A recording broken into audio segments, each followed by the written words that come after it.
Salam, selamat malam Bapak Ibu Saudara yang saya kasihi di dalam Tuhan kita Yesus Kristus. Berjumpa lagi di dalam program Kahanjak 777. Damai sejahtera Kristus menyertai kita semua pada malam hari ini. Malam hari ini kita akan merenungkan kebenaran firman Tuhan yang saya ambil di dalam kitab Markus pasal yang ke-16 ayat yang ketiga. Berkata, mereka berkata seorang kepada yang lain, siapa yang akan menggulingkan batu itu bagi kita dari pintu kubur? Bapak Ibu, adalah suatu kebanggaan bagi kita orang percaya kepada Yesus Kristus bahwa kita memiliki juru selamat yang hidup. Yesus telah menunjukkan atau membuktikan cinta kasih-Nya kepada kita lewat pengorbanannya, lewat kematiannya di kayu salib. Dia menunjukkan kasih-Nya kepada kita dan Dia bangkit pada hari ketiga membuktikan bahwa Dia Allah yang hidup.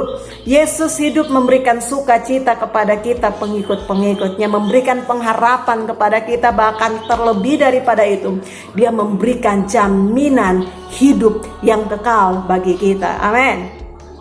Dari pembacaan kebenaran firman Tuhan kita belajar dari 3 wanita yang luar biasa yang mengasihi Yesus, di mana mereka ingin datang ke kubur Yesus untuk merempahi dan meminyaki mayat Yesus. Namun apa yang terjadi ketika di tengah perjalanan mereka menyadari bahwa ada hambatan, ada satu rintangan yang mereka harus hadapi, yaitu batu besar yang ada menjadi kuburan, yang ada menjadi pintu kuburan Yesus. Kita tahu Bapak Ibu Saudara bahwa kuburan orang Israel berbeda dengan kuburan kita orang Indonesia. Kuburan orang Israel itu terbuat dari batu karang atau dalam gua, dan di dalam gua tersebut itu ada kamar-kamar, ya. Ada kamar-kamar tertentu yang akan dimasukin mayat-mayat tersebut, dan itu lubang gua itu akan ditutupin oleh batu yang sangat besar yang menjadi pintu dari kuburan tersebut. Dan itu menjadi suatu tantangan bagi ketiga wanita ini, dan mereka berkata, siapa yang akan tolong mereka? Siapa yang akan tolong mereka? Karena mereka menyadari mereka perempuan, tidak dengan kekuatan yang mereka miliki, tidak mampu mereka untuk menggulingkan batu tersebut. Batu tersebut berbicara tentang pergumulan, persoalan, ya, hambatan, rintangan di dalam kehidupan mereka. Dan ini juga menjadi kebenaran yang kita dapat petik di dalam kehidupan kita, bahwa batu besar yang Tuhan izinkan itu ada, harus kita hadapi. Wanita-wanita ini mereka menyadari akan hal ini, tapi itu tidak membuat mereka untuk ayo kita pulang saja, karena tidak ada pertolongan, karena tidak ada orang yang akan menolong kita dengan untuk membukakan batu tersebut bagi mereka untuk mereka masuk. Namun kebenaran yang kita dapat, mereka terus berjalan, mereka terus dengan gigi, mereka terus berjalan walaupun mereka tahu ada tantangan, ada hambatan yang akan membuat mereka tidak akan bisa masuk ke dalam kubur tersebut, tapi mereka terus berjalan. Kebenaran yang dapat kita petik dari cerita kebenaran firman Tuhan ini, bahwa kehidupan kita atau kebangkitan Yesus Kristus di dalam pengiringan kita kepada Yesus, Yesus tidak menjanjikan bahwa kehidupan kita akan mulus, akan berjalan seperti licin, tanpa ada hambatan dan rintangan, tanpa ada pergumulan, tanpa ada air mata.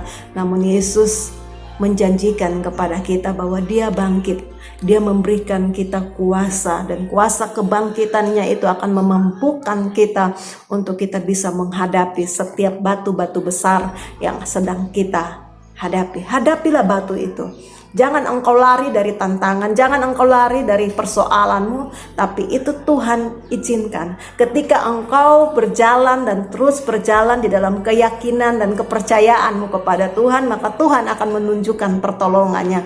Tuhan akan menunjukkan mujizatnya bagi kehidupanmu. Ketiga wanita ini, mereka terus berjalan, dan ternyata dengan tujuan yang mulia, mereka ingin datang kepada Yesus. Mereka melihat pertolongan Tuhan, walaupun ada tantangan, tidak membuat mereka kembali, tapi mereka melihat ada pertolongan yang diberikan oleh Tuhan dalam kehidupan mereka.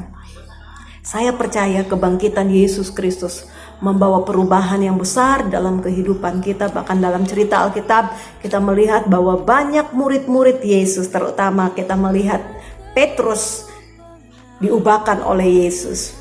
Petrus dulunya seorang penakut menghadapi seorang wanita saja. Dia tidak mampu mengakui bahwa itu adalah gurunya. Dia menyangkali Yesus. Namun apa yang terjadi ketika Yesus bangkit?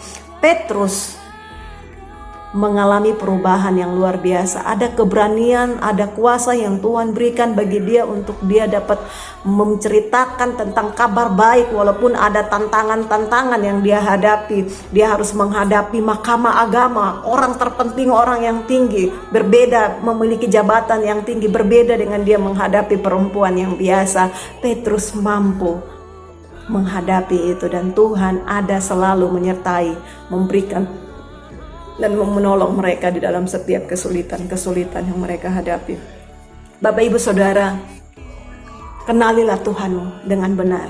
Jika engkau mengenali Tuhanmu dengan benar, engkau tidak akan berbalik daripadanya. Walaupun ada tantangan di depan yang engkau hadapi, ada masalah, ada ketakutan, ada berbagai hal yang sepertinya seperti kata perempuan itu, siapa yang akan tolong kita? Ingat bahwa pertolongan kita datang daripada Yesus. Dia sumber dari atas segala sumber yang akan memberikan jawaban dalam kehidupan kita.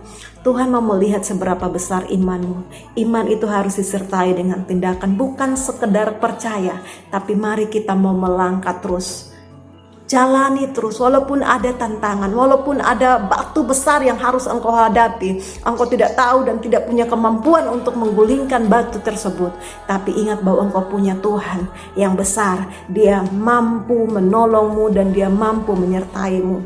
Yakini bahwa ketika engkau berjalan dengan Yesus, ada kuasa yang menyertai engkau. Firman Tuhan di dalam Markus pasal 16 ayat yang ke-17, dia memberikan tanda-tanda ini akan menyertai orang-orang percaya. Dia akan memegang ular, dia akan meminum racun tadi, tidak akan mencelakai. Dia akan menumpangkan tangan atas orang sakit dan orang sakit akan sembuh, mengusir setan. Hai, seberapa besar persoalanmu? Ingat, seberapa besar batu yang engkau sedang hadapi. Ingat bahwa kuasa Tuhan, kuasa kebangkitan Tuhan lebih besar dari batu tersebut. Terus berjalan, arahkan tujuanmu kepada Tuhan, maka Tuhan akan menunjukkan mujizatnya lewat batu besar yang diizinkan engkau hadapi. Mari kita berdoa. Bapa Surgawi, kami bersyukur buat renungan kebenaran firman Tuhan pada malam hari ini, mengajarkan kami untuk terus berjalan dalam pengiringan kami kepada Tuhan, karena kami percaya Engkau Tuhan yang menyertai kami. Kuasa kebangkitan Kristus memampukan kami untuk menghadapi setiap kesulitan-kesulitan yang kami hadapi. Terpujilah namamu, kami bersyukur karena kami punya juru selamat yang hidup bagi kami, yang akan terus berkarya di dalam kehidupan kami dan menolong kami dalam nama Yesus. Amin. Tuhan Yesus memberkati kita semua. Amin.